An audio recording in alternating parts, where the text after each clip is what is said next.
একবার এক ইঁদুর চুরি করে রাজপ্রাসাদের ভেতর ঢুকে পড়ল।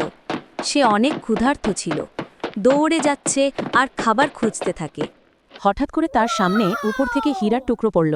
সেই ইঁদুরটি হীরার টুকরো রাখার জায়গা না পেয়ে খেয়ে ফেলল। সবাইকে কোথায় আছিস?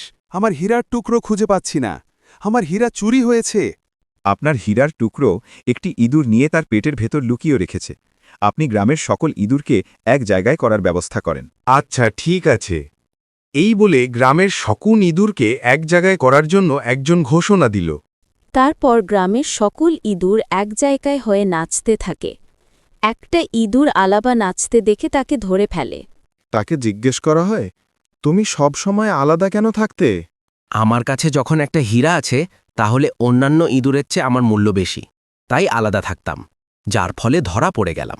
একদিন হঠাৎ একটি বাঘ কুয়োর ভেতর পড়ে যায়। কে কোথায় আছো? আমাকে বাঁচাও! এই বলে চিৎকার করতে থাকে। একটি ছেলে পাশ দিয়ে হেঁটে যাচ্ছিল।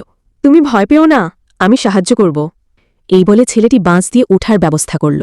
কিন্তু বাঘটি খুব ক্ষুধার্ত ছিল, যার ফলে তাকে খাওয়ার জন্য তাড়া করতে শুরু করল। তারপর কি হলো দেখার জন্য লাইক এবং সাবস্ক্রাইব করে দাও।